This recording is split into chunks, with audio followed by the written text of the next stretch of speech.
ay ma'am, pasok ka sa Zoom link namin kasi we have a business presentation. Diretsahan. Yun kasi, ma'am, imagine na, I was invited September 14, 2014, kakain kami sa labas. Okay?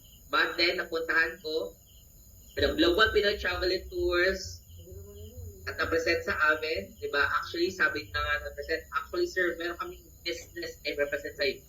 Okay. Ang sabi ko sa kaibigan ko, ma'am, uy, yawa ka, yawa. Ganyan.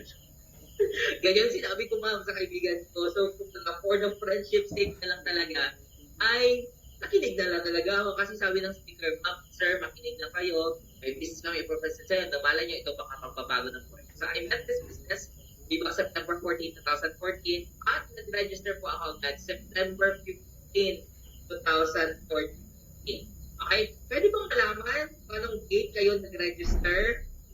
Or date nyo nakita yung ating business? Kasi yan yung time na ikaw ay pinanganak dito sa ating business. Right? I was registered September 15, 2014.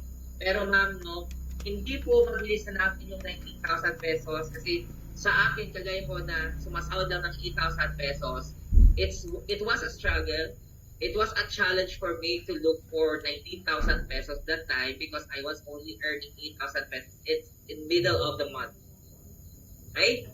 So, sabi nga, pag gusto mo yung isang bagay, kahit gaano pa yan kahirap, kahit gaano pa yan kalaki, kahit gaano pa imposible yan, pag ginusto mo yung isang bagay, di ba, maggagawan at maggagawan talaga siya ng paraan. So, nagbenta ko ng TV. Okay? Nangutang ako sa co-op ng mga teachers at nagsangla ako. Nag-skip lang talaga yung ating PowerPoint. No? And September 15, no, ako na po ay automatic affiliate ng ating company. Okay? So, ito ha. Ayan, tandaan nyo pa yung ano. Hindi ko malilimutan yung araw na yon because it was the birthday of my brother. So, sabi ko may 19,000 pesos na ako. 15,000 pesos na time na. Mayroon na akong 15,000 pesos sa yun. Ang hindalaan po namin sa birthday ng kapatid ko ay isda. Okay naman kasi, di ba, kapag may pera ka, okay sa'yo na, bumili ka ng ice cream, bumili ka ng bumili ka ng lechon manok, or bumili ka ng cake. But yung pera na yun, ma'am, no, sabi ko sa sarili ko, na gagamitin natin to para sa pagnenegosyo. Kasi darating yung point, hindi na tayo mahihirapan. Darating yung point na ako naman yung mag-provide. Oh my God, iyak. Ako naman yung mag-provide para sa atin lahat, sa pamilya. And it happened.